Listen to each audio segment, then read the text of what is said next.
In my past life, my sister preemptively bound herself to the non-competitive system.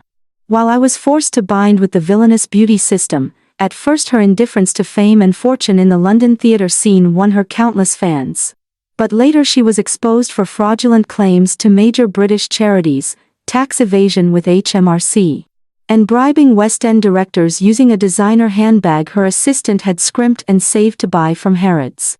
Meanwhile, after I was labelled as vicious by the entire British internet for snatching resources, I worked tirelessly to hone my classical acting skills at a prestigious London drama school and pursue my career, wearing my ambition on my sleeve, and finally skyrocketed to fame, winning a BAFTA for Best Actress. My sister, consumed by resentment, stabbed me to death in our shared flat in Notting Hill, and we were reborn together. This time she was the first to bind with the vicious beauty system. It's my turn to be the acclaimed actress while you get blacklisted by every agency in Soho and sentenced, I smiled, vicious beauty. The true horror of the system, she knew nothing about. 3 people stood in the cramped office near Leicester Square. My sister Isabel, me, Eleanor, and the talent agent, Mr. Thompson. The agent looked disdainful, tossing 2 standard equity contracts in front of us. Your qualifications are not particularly outstanding, and the agency originally did not intend to sign you. However, given that you two have the selling point of being identical twins, we have decided to give you a chance. The thick stack of A4 paper rustled loudly, and suddenly, I felt a bit dazed in the damp London air. Mr. Thompson continued speaking, each word gradually aligning with my memories. Isabel, Eleanor, you need to come up with a packaging point for yourselves. The company will only allocate an initial marketing budget of £2 million for you. Whether you can become popular in the UK market depends entirely on your own efforts. I was just about to speak when my sister suddenly pushed me away. I stumbled against the office desk and my sister directly grabbed the agent's hand. Please help me arrange the press release for the scheming villainous persona right away. The agent raised an eyebrow, adjusting his spectacles. You want to take the controversial route. It's not an easy path for newcomers in the British press these days. My sister nearly dropped to her knees on the worn carpet. It's fine. I can handle it. Please help me arrange the press release with the tabloids as soon as possible. I'll unconditionally comply with any further requests. The agent naturally agreed without hesitation, though his expression was filled with quintessential British suspicion. While it's certainly possible, I'd like to ask why. I finally snapped back to reality. I sneered coldly. Of course, the agent had no idea why. Only, I know why. Because at this very moment, I heard the distinct ding-dong sound in my sister's mind, successfully bound to the vicious beauty system. My sister turned her head and smiled at me without any concealment. Yes, both my sister and I have been reborn. In our previous lives, we both graduated from the same top London drama school, and when we signed with an agency, we simultaneously awakened to a system. At that time, my sister was the first to bind with the no competition system. While I had no choice but to bind with the remaining villainous beauty system, the system's rules were simple. Every time we did something that aligned with the persona assigned by the system, we would receive a massive wave of online traffic and media attention across the UK. However, the outcome brought by the traffic is like opening a blind box from Hamleys. You have to discover it for yourself. After my sister bound herself to the no competition, no strife system, she appeared to be non-competitive and non-confrontational on the surface, the perfect English rose. Yet she gained countless fans with just a few quotes in Hello magazine. I believe that an outstanding actress doesn't need to compete for fame and fortune. They only serve as stumbling blocks to our progress when facing setbacks in the West End. Always remember the pure will remain pure, accumulate strength over time, and justice may be delayed in the British courts, but it will never be absent. Fans all across social media say that the entertainment industry is missing a pure and innocent little white flower like my sister. With the help of the system, my sister quickly rose to become a second-tier rising star in British television dramas. After that, she even starred in several female-led BBC period dramas, achieving a meteoric rise. As for me, opening my blind box has been quite a struggle in the unforgiving London spotlight. At first, it was all trolls and haters. I said on a chat show that making money to live in London is important and I was called materialistic. I openly asked for roles on a reality TV challenge show and was called a beggar. I said, I practice basic voice and movement skills for 3 hours every day, and was accused by critics of being pretentious and scheming. No matter what I do, it's always wrong in the eyes of the public. In the end, I was criticized by the tabloids for not donating enough money to a children's hospital appeal and was called heartless. The incident blew up so much that the agency eventually gave up on public relations for me and decided to put me on ice in a dreary bedsit with no other choice. I turned to my sister Isabel for help. She, being in the front line of British TV, could have easily helped me out of this predicament with just a single word to a producer. Yet, she simply said with a calm expression over tea at the Ritz, "Endure it a little longer and the storm will pass, Eleanor." I endured for 3 dismal years when the contract was about to expire. I thought signing with a new London agency would solve the problem, but the company suddenly exploited a loophole in British contract law to claim £40 million in liquidated damages from me. With no way out, I had no choice but to rely on a wealthy patron from the landed gentry. After gaining the patron's support, my situation changed dramatically. The patron intervened to warn the agency via his solicitors, allowing me to terminate the contract normally. Through the introduction of a patron, I joined a well-known large production company near Pinewood Studios where resources were abundant. Even the scraps that fell through the cracks were enough to keep me well-fed and comfortable in a Chelsea apartment with enough scripts in hand. I began to put in the effort, doing my homework on characters and memorizing my lines, but my sister suddenly lost her British reserve. In a pret-a-manger in Kensington, she splashed a cup of scalding organic coffee all over me. Can't even handle being put on ice. Eleanor, how can you be so low? If you needed money, why didn't you tell me? You've really let me down as a sister. The agent chimed in. You'd better leave the industry on your own. Don't drag your sister down and ruin her reputation in the press. Leave the industry? That's out of the question. After being rejected, my sister began to lead the bullying against me with a vengeance on the set of a gritty crime drama where she was the lead actress. Everyone had a small personal electric fan in the rare 35 degrees Celsius London heatwave except for me. All the extras had cold drinks from Marks and Spencer in their boxed meals. But as the second female lead, I only got lukewarm tap water. Even worse, at her suggestion, the director started targeting me. They added a lot of physical punishment scenes out of nowhere, making me actually go through with it on the cobblestone streets, and they wouldn't call cut until I couldn't take the punishment anymore. For the scene involving falling into the River Thames in winter, they didn't let me wear a dry suit under my costume, and I had to freeze in the icy water until I passed out before my assistant was allowed to pull me out. I could endure all of that.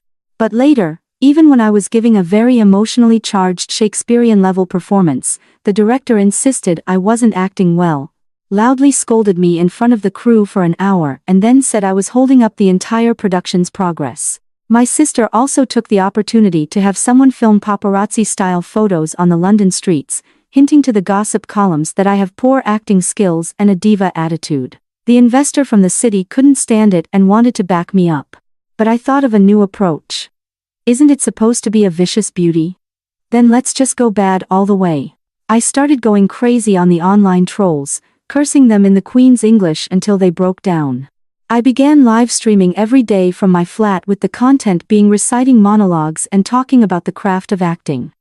There were a lot of haters, many of them stirring up trouble and cursing me. I sent them high court summons one by one, publicly sued them for libel and made them pay damages until they were bankrupt. Then I made a high-profile charitable donation to the National Theatre, publicly donating the money I won from the lawsuits. When I posted the announcement on Instagram, I was quite provocative. Didn't you say my donations weren't enough and that I was heartless? Is this £500,000 enough now? If not, I'll sue 2 more. The British public said I was crazy. My sister and I are twins. In the past, whatever makeup she wore for a red carpet event, I was required by the agency to wear the same style. So, I changed my styling as well, going for a bold Vivienne Westwood-inspired look with heavy, dark makeup, which firmly established my reputation as a villainous beauty in the UK fashion scene. Instead, it greatly enhanced my overall appearance on camera. Later, my sponsor secretly stepped in and released the truth about my alleged diva behavior at Pinewood Studios. The public isn't blind, and my reputation finally began to slowly turn around in the broadsheets. Later on, as young British people began to awaken to their values, the era arrived where complex supporting characters stole the spotlight from bland leads and shone brilliantly. The seemingly perfect female lead was no longer the only coveted role in British drama. After several of my series featuring standout villainous characters aired on ITV and Channel 4, my acting skills gained widespread recognition within the industry. Taking advantage of the momentum, my sponsor secured several major international co-production projects for me. I finally made a big hit and turned my life around to become a celebrated BAFTA-winning film actress. Meanwhile, my sister started to go downhill in the tabloids. I know exactly what kind of person she is. She claimed she didn't seek profit, but was exposed for fraudulent donations to royal patronized charities and withholding her team's salaries to appear charitable. She claims not to chase fame, yet she bribes casting directors for roles in major feature films and maliciously deletes scenes of supporting actresses in the editing room. The most ironic part is that she remains indifferent to others' fame and fortune while using a luxury Mulberry bag bought with her assistant's hard-earned savings to bribe the director. Yet, when her own interests are threatened, she loses her stiff upper lip faster than anyone else. When the wall falls, everyone pushes. Former colleagues from the same Soho agency have also come forward to expose her to the papers. Finally, my sister was completely banned from the industry by Equity.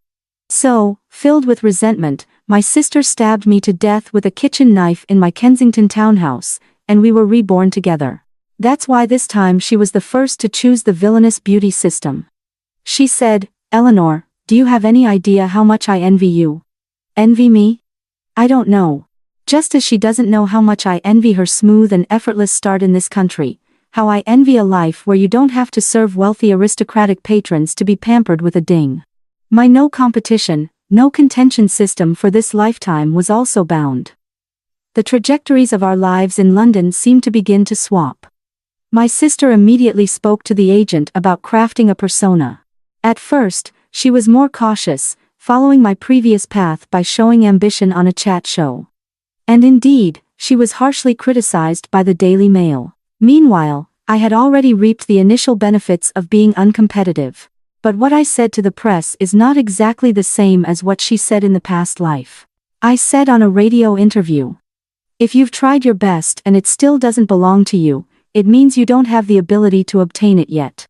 Luck, background, professional skills honed at drama school, all of these are part of your abilities in this industry. Some abilities are hard to change in this lifetime. So, it's best to calmly make peace with fate. Take your time and put effort into the abilities that can be changed." This sentence once became the signature quote of many people across the UK. Even the dividends of public goodwill exceeded those of the previous sister, and the life trajectory of my sister also began to deviate. She couldn't even handle the most basic level of online bullying from British Twitter users. Unable to bear the scolding and grievances, she approached her sponsor, a member of the House of Lords, in advance. I don't know how my sister managed it, and she wouldn't tell me either. All she told me over the phone was one sentence. "Eleanor, this time the sponsor is mine, and the blacklisting is yours. Of course, it's impossible to just come and shut me down right away in the current climate." Her approach was to have her backers buy a large number of trending topics on Twitter about me bullying people on set. In the leaked video, I appeared to beat the second female lead until she couldn't take care of herself during a stage combat scene.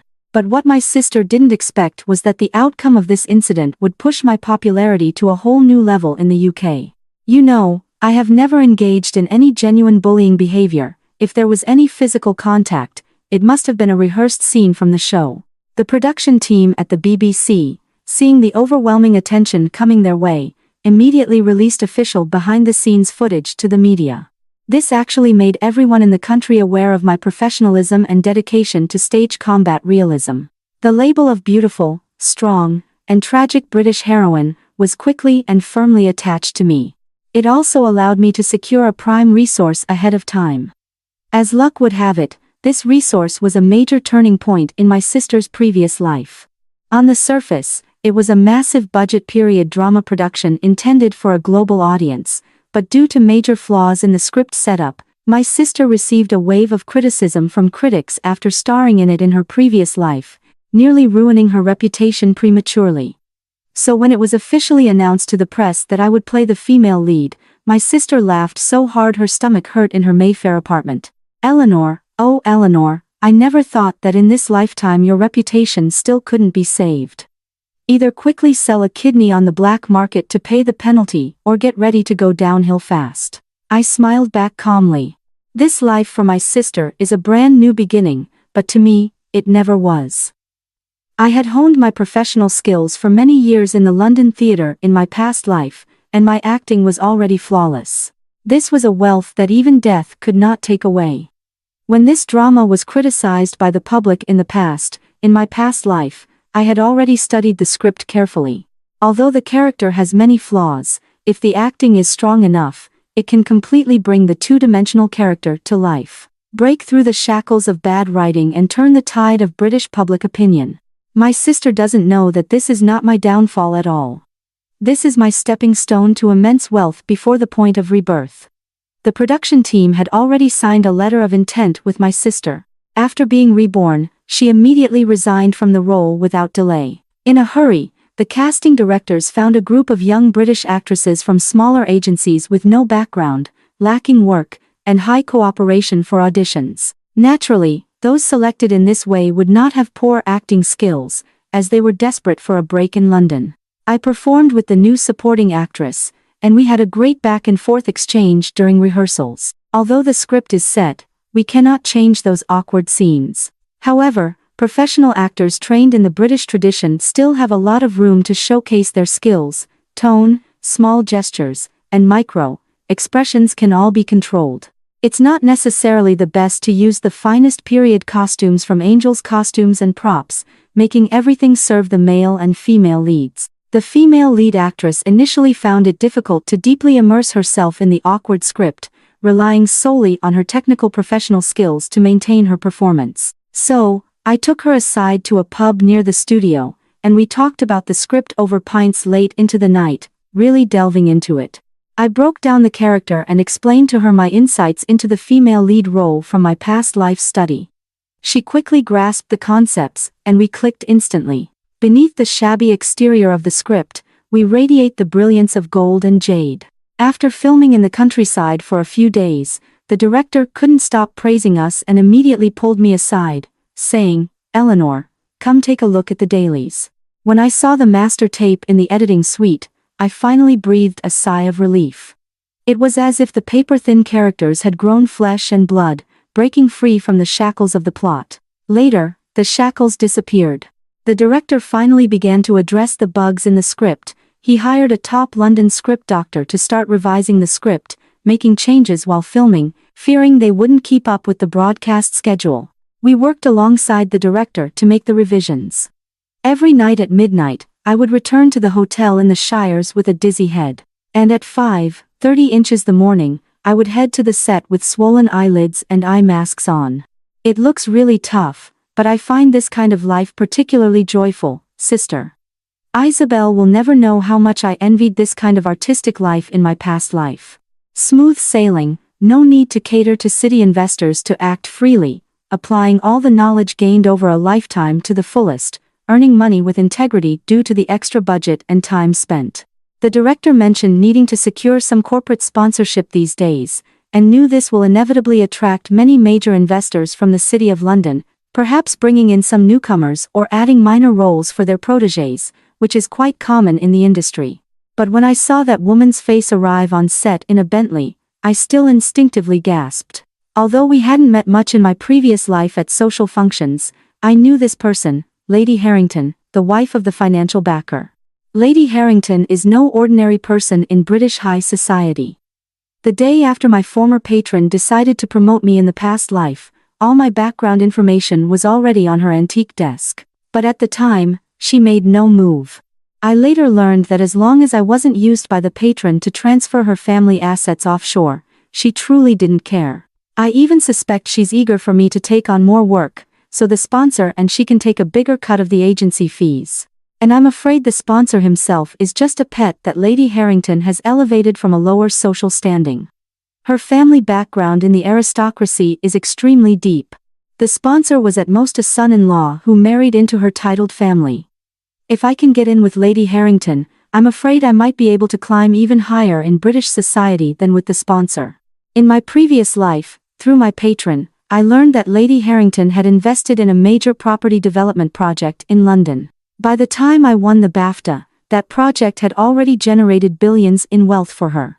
If I could get even the smallest scraps that fell from their fingertips, it would be entirely possible to turn the tables and become a serious capital player in the British entertainment industry. By the end of the day, the film crew and Lady Harrington had basically signed the contract, with Lady Harrington agreeing to fund the production with a substantial amount of money from her private trust. I made the most of my time.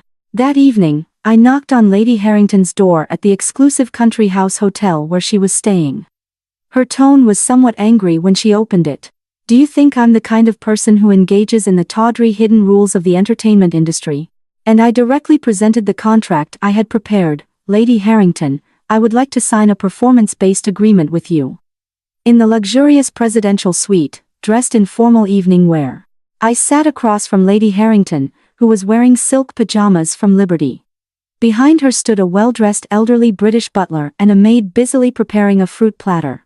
I opened the document folder directly, flipped through the contract, and handed it over. "Lady Harrington, if your share of the profits from this drama falls short of £20 million, I will personally make up the difference." Lady Harrington smiled faintly without saying a word, simply taking the contract with a perfectly manicured hand. After a few seconds of rustling paper, Lady Harrington's expression clearly showed she was beginning to take an interest in me. "You're called Eleanor, right?" Before I could answer, Lady Harrington continued in her cut-glass accent, "In this contract, the terms you've set for yourself are extremely harsh, and the profit-sharing ratio you're asking for after the bet succeeds is almost the lowest in the city." She closed the contract and looked at me directly with piercing blue eyes. "You can be straightforward. What additional help do you want from me?"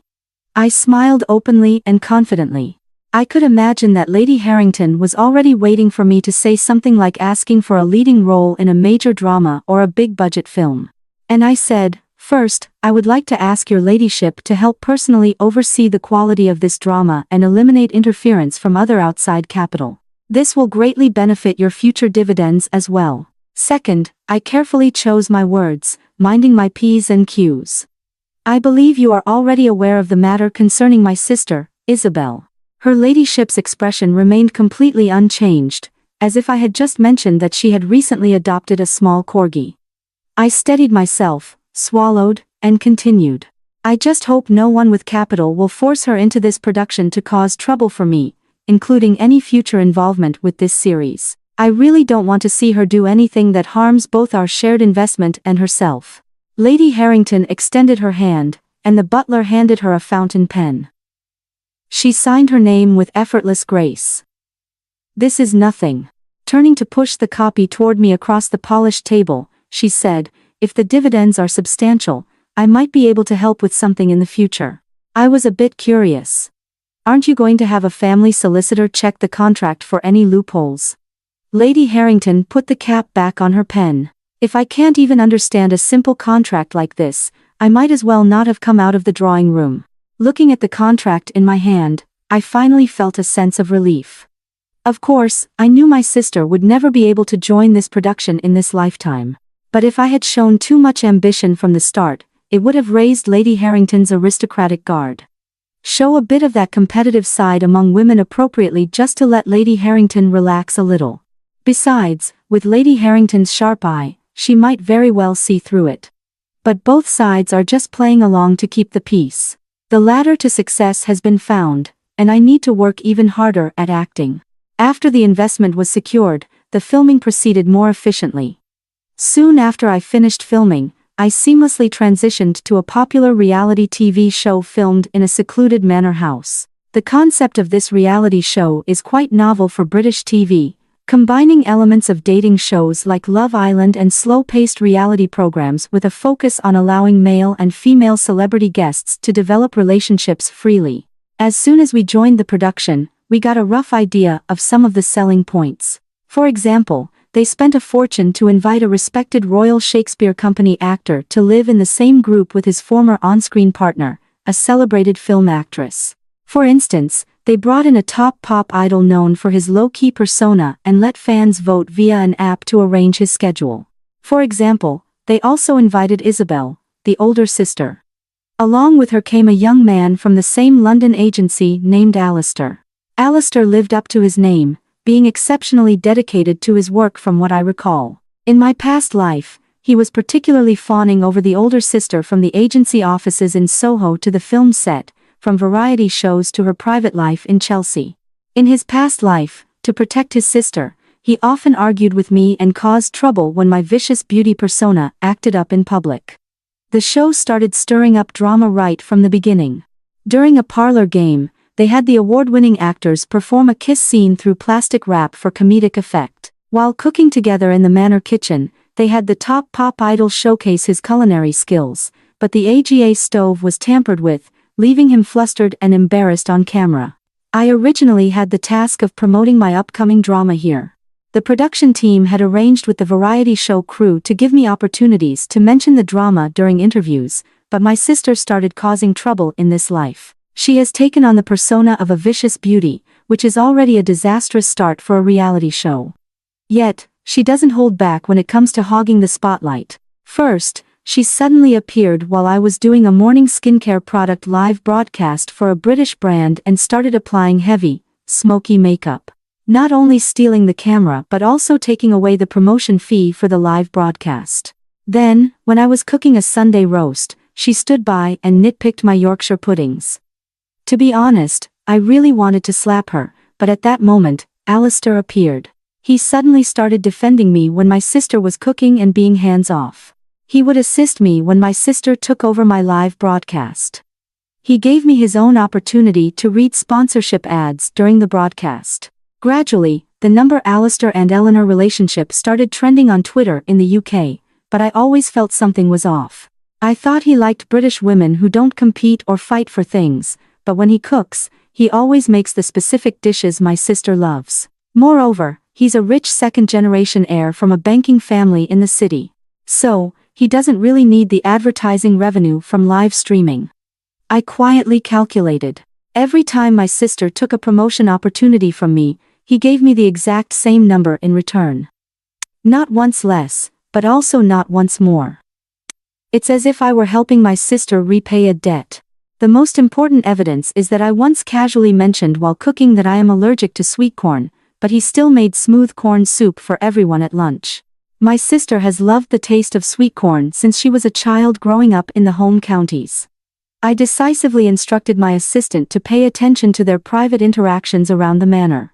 Sure enough, in an unnoticed corner of the boot room, they were caught making out. Little one, still a loyal dog. Been Isabel's dog in both lifetimes. Quite special indeed. My sister here really knows how to play the game. Playing double agent with me.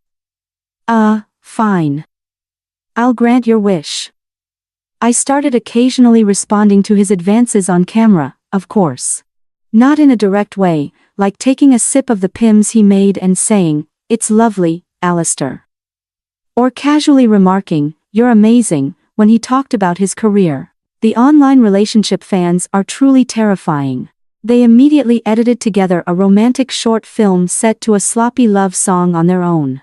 As the final episode approached, my popularity surged once again across the UK. I don't know how angry my sister was behind the scenes in her room, but I vaguely heard the sound of Royal Doulton china being smashed. The final episode featured a confession segment in the Manor Garden for the ultimate choice. The best actress took the initiative to confess to the Shakespearean actor while the pop idol declared that she would remain single. And Alistair walked in slowly in a tuxedo with a bouquet of red roses coming up to me. Then he suddenly turned on me in front of the cameras. "Eleanor, I always thought you were exactly as I imagined, gentle, calm, and unassuming, a true lady. But from the time we've spent together, I think I was wrong. Truly generous in character, he handed the rose to his sister. It's for your sister, Isabel. A single stone stirred up 1,000 waves in the British media. This quickly became a hot topic on all the morning talk shows. Number Eleanor's two-faced nature. Number Eleanor's persona collapses.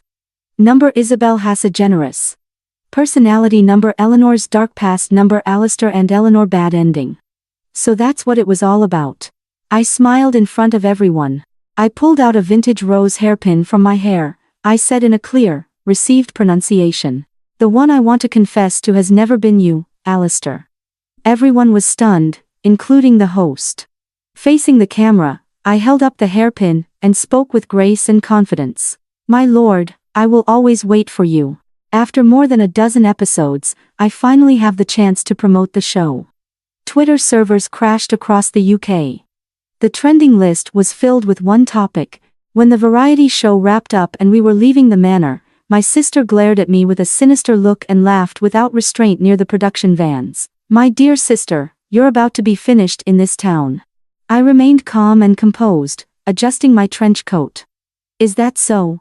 After the server was repaired, all the hot search topics on Twitter were updated. Everyone saw the new top trending topic in the UK. Number Isabel Alistair on-screen couple. What a pity. The first to be ruined was my little snake sister.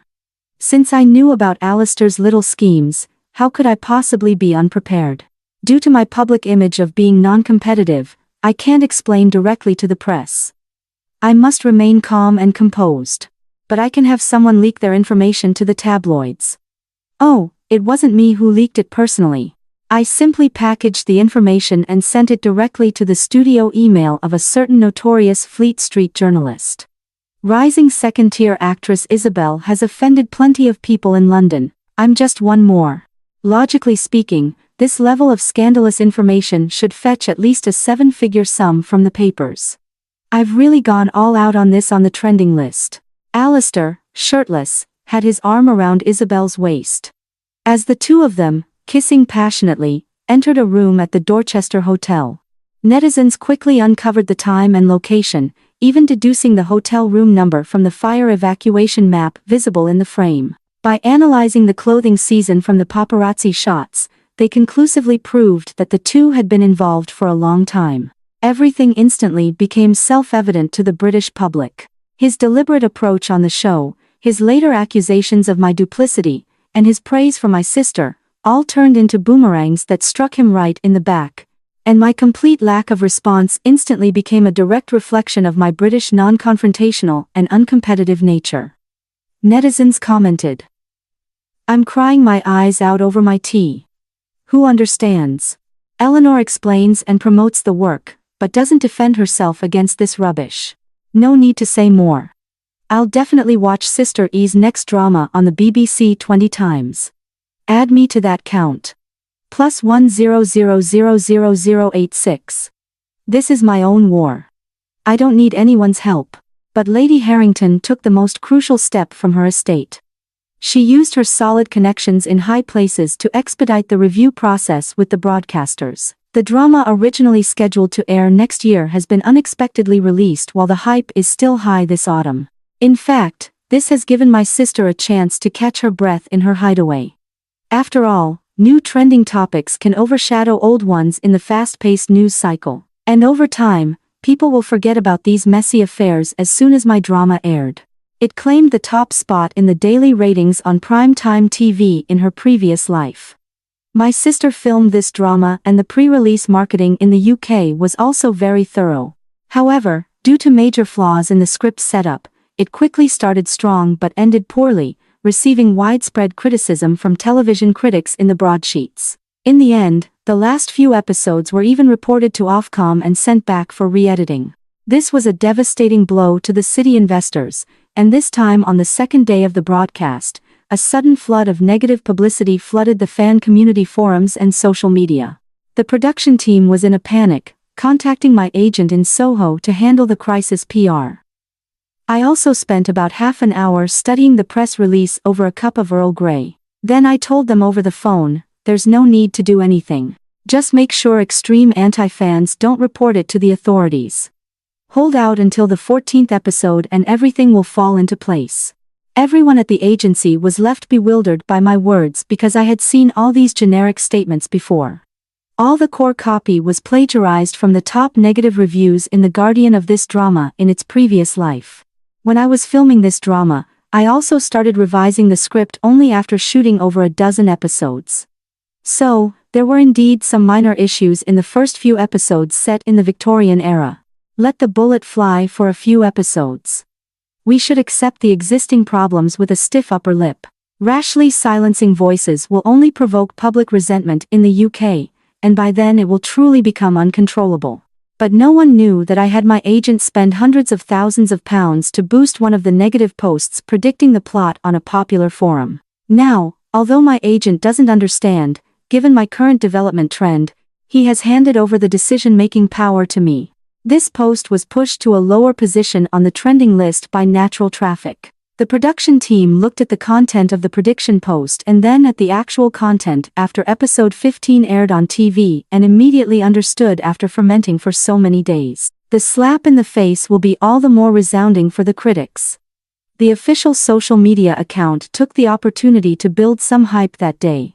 The broadcast once again topped the ratings chart, even surpassing the first episode.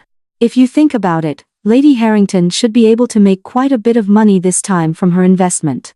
Then the word of mouth quickly reversed across the country. The core values that followed were completely opposite to what the black posts had predicted.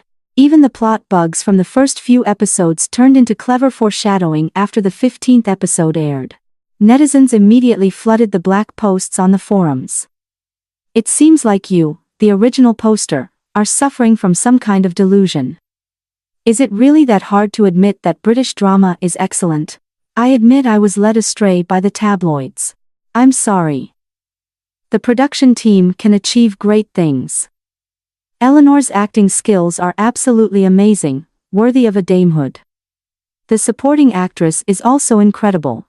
The feeling of being able to keep up with such high-caliber acting is so satisfying to watch. Hey, do you think these negative posts might be the work of her crazy twin sister? It's possible. Has anyone tried to dig into the real identities behind those marketing accounts? Now, it's the sister's turn to figure out how to cover up her dirty laundry. The sister should be grateful that her time as a crew couple with Alistair happened before she found a sugar daddy from the aristocracy. I know the sugar daddy's personality well from the past life. He could torment her half to death in his country estate. Later, the paparazzi I worked with took photos of her leaving a private hospital in London. When I came out of a meeting, I saw the photos where her leg was wrapped in bandages. I shook my head. I wonder if she has started to feel regret in this cold city. But I know the me from the past life, the her in this life. There is no way back. I am ready to face the next wave of crisis public relations. Soon, a new trending topic emerged in the UK. Still about me. Number Eleanor bullying on set. Number Eleanor throws her weight around. Yes, my sister Isabel hired someone and prepared another wave of negative trending topics about me. Fabricating something out of thin air carries too much risk of libel laws, so she chose something she knew about, changing the plot. The online rumors are spreading like wildfire on Twitter, claiming that I altered the script to give myself more scenes and stole the spotlight from the supporting actress. They even manipulated public opinion, insinuating that I was engaging in bullying behavior, with the topic trending non-stop. I think she must have appeased her sugar daddy, Lord Harrington, but she forgot public opinion was never on her side from the start. Back when she suddenly quit the role of the second female lead, she really angered the director, a well-respected figure in British film, who had to fill her vacancy. The director spent both money and effort, even humbling himself to ask for favors from other agents, and he's been holding a grudge ever since. The director immediately shared the records of our small group script discussions in a pub, handwritten revision drafts on foolscap paper, and some phone call recordings with the press. Nothing else, just a strong endorsement of me and the new female lead, even thanking us publicly for our contributions to the rebirth of the script. British netizens, having experienced one plot twist after another while watching the show unfold in real time, have become more cautious. They chose to dig into it themselves using internet sleuthing. This digging turned out to be significant. As detailed comparisons between the original script deposited at the British Library and the revised version were uncovered, someone spotted the flaw. Why do the early negative publicity and the original script align so perfectly? Could it be that some people intentionally leaked it? TSK, truly a heart as venomous as a snake in comparison to a lady. I realized that the standout scenes for the female lead were actually added by me, the main female character. My reputation in the UK was once beyond reproach. Of course, I have my own selfish motives. But I realized even in my past life that only when the work is good can one hold on to their job for the long term in the West End or on screen. Some British dramas can remain fresh and relevant even after 20 years, like Pride and Prejudice. I really love this feeling of receiving praise from critics, gaining popularity with the public, and reaping the rewards. So far, with the drama halfway through its run on a major channel, the advertising slots are already fully booked by major brands. Calculating it, Lady Harrington has already earned at least £35 million, even at the lowest profit-sharing ratio. I've earned an extra 7 figures myself. So I took my team on a crazy shopping spree on Bond Street. When I was carrying all the designer bags back to my waiting car, Lady Harrington called me. "Eleanor, you're really impressive. Do you want a custom-written drama series or a high-budget feature film next? I can arrange either for you." My grip on the phone tightened. In the end, I decided not to beat around the bush this time. "Lady Harrington, I would like to ask you to help me invest in a project." Lady Harrington was taken aback for a moment on the other end of the line, but soon understood my ambition. She only said one thing in her clipped tone: "Accompany me to the charity dinner party in a week. From now on, I will send the gown and jewelry from the family vault over to you. The recruitment is full and expectations in high society are high. When water is full, it overflows. When the moon is full, it wanes. At this point, if any more trouble is stirred up in the press, it will backfire." Lady Harrington must have warned her husband, Lord Harrington, to keep her sister in line. In any case, the drama didn't have much more controversy after that. All the way to the finale, it gained a reputation as a high-quality British work. Subsequent acting offers kept coming from top producers, and just the deposits alone amounted to 8 figures in pounds for me. This was a level of wealth I could never have even imagined in my previous life living in a cramped London flat. When Lady Harrington's designer gown and antique jewelry were delivered by courier, I sat in the bathtub of my luxurious new suite overlooking Hyde Park and cried my heart out. The sugar daddy simply couldn't afford these priceless items. I tried on makeup 7 or 8 times before settling on a flawless, mistake-proof look suitable for the aristocracy as I followed Lady Harrington into the grand venue in Mayfair. I felt as if I were walking on a ladder to the clouds among the elite. The difference was that this time I didn't have to sell my body, do things I disliked, take antidepressant hormones every day, or force myself to lose weight in unhealthy ways to hide the weight gain from the medication from the cameras. This time, I was healthy, radiant, and full of hope in London. At the dinner party, I met the sponsor. To be precise, he was my sister Isabel's sponsor. He arrived with Isabel, who was dressed in a flashy, somewhat vulgar manner for such an event. Upon seeing Lady Harrington, however, he immediately bowed and scraped, saying, "My dear, you're here." Then he scolded the older sister in a harsh whisper, "Why aren't you holding up her ladyship's skirt?" The older sister bit her lip, her expression filled with grievance and resentment. The patron immediately slapped her across the face right there in the hall. She could only struggle to cover her chest in her low-cut dress and bend down in her towering high heels to assist. Lady Harrington walked ahead with me, and the patron following a step behind, and my sister at the very end, holding up the hem of the lady's expensive gown like a common servant. I had never looked at the patron eye to eye like this before in the previous life. A flicker of admiration passed through his gaze as he looked at me. I immediately furrowed my brows in distaste. The people at the banquet were all at the level of being the patrons of patrons, the old money of Britain. The backstage of backstage, Ordinary celebrities in the entertainment industry rarely have the qualifications to interact with these titled individuals, so I immediately realized why the patron had brought my sister here, to accompany them in drinking as well as accompanying people later. He took Isabel, bowing and scraping his way past the big shots and peers of the realm one by one. There weren't actually many who liked her type in this refined crowd. A lot of fine wine was drunk, but not many contact details were obtained. The sponsor quickly lost his composure due to the drink. The older sister also quickly lost her composure. She thought Lady Harrington and I were in a competitive relationship, waiting for me to get even more drunk. Lady Harrington's family background is truly formidable. On our side of the room, everyone communicates on equal terms. Although I am only considered an assistant or protégé in this setting, in the world of fame and fortune, it's all about who stands behind you. Everyone has shown me a certain level of respect because of Lady Harrington. Occasionally, when someone tries to pull a fast one or make an inappropriate comment, I handle it with ease and British politeness. If I couldn't even manage that, I'd be letting her ladyship down.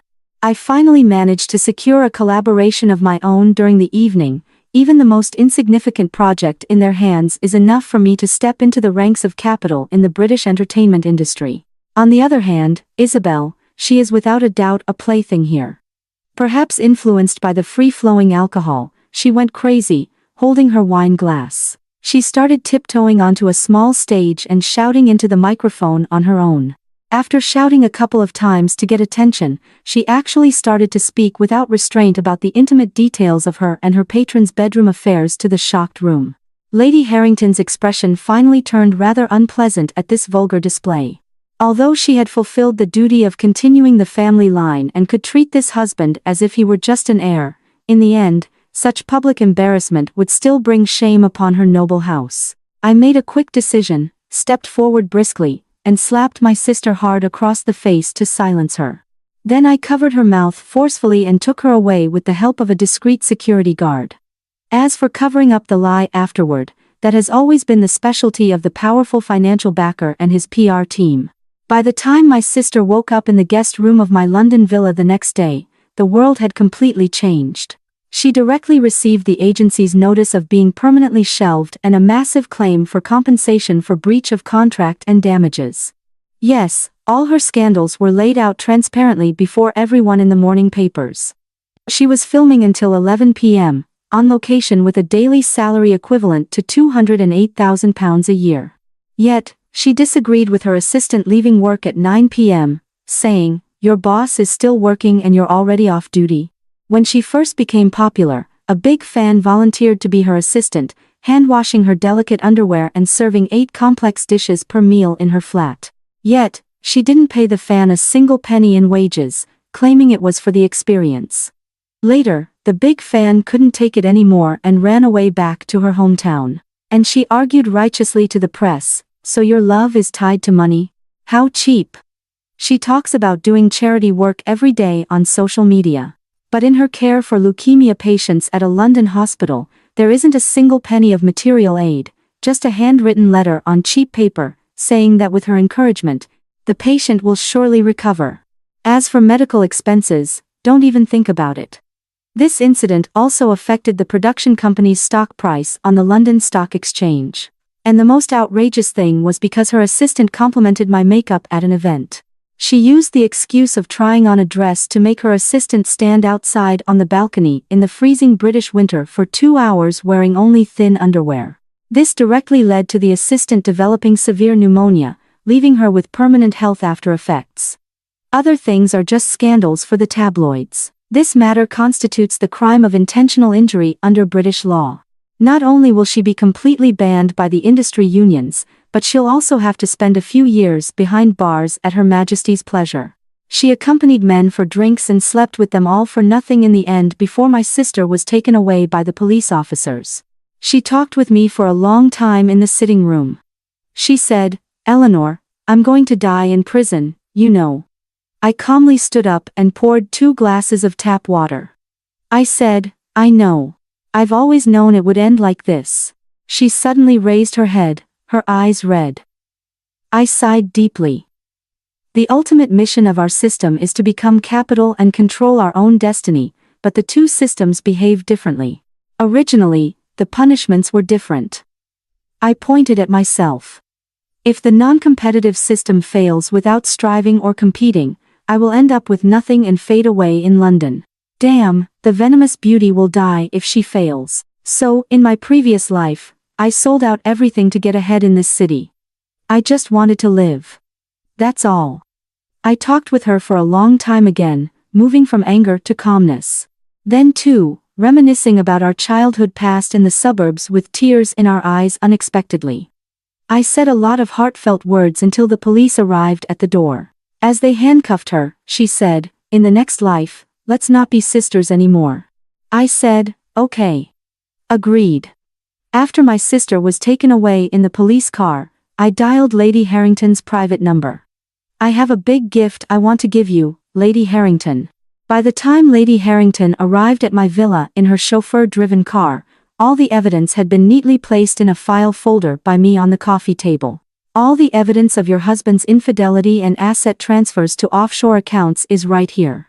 Lady Harrington, I believe you can certainly make him leave with nothing, not even a pair of socks, let alone his underwear, in the divorce settlement." The madam smiled a chilling, aristocratic smile.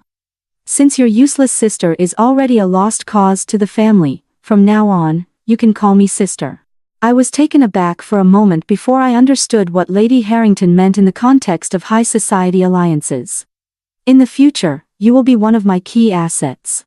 I will recognize you as my sworn sister in intimate circles. You will help my business career reach new heights in the city, and I will ensure you a life of peace, prosperity, and protection in London society." Lady Harrington extended her gloved hand. "What do you say? Shall we cooperate?" I also extended my hand and shook it firmly. "I will do my best, sister." After winning the Grand Slam of Acting Awards including the BAFTAs and an Oscar with several blockbuster films, I announced my semi-retirement from the intense British film industry. Now I only take on stage roles in the West End I truly love when I have the time. Refining my craft purely to fulfill my life's purpose as an artist. Most of the time I'm accompanying Lady Harrington. No, my sworn sister. Drinking high tea at Fortnum and Mason and reviewing multi-million-pound contracts. Life in London is busy and fulfilling. I look at the asset plan in my hand and think, why not start a prestigious talent agency of my own in Soho? I can definitely help more talented young people who are as lost in this city as I once was. After hearing the stories above, what are your thoughts? Feel free to share your opinions in the comment section below. Looking forward to hearing from you all. If you like this story, don't forget to smash that like button, share it with your friends, and subscribe to my channel for more British tales. See you next time.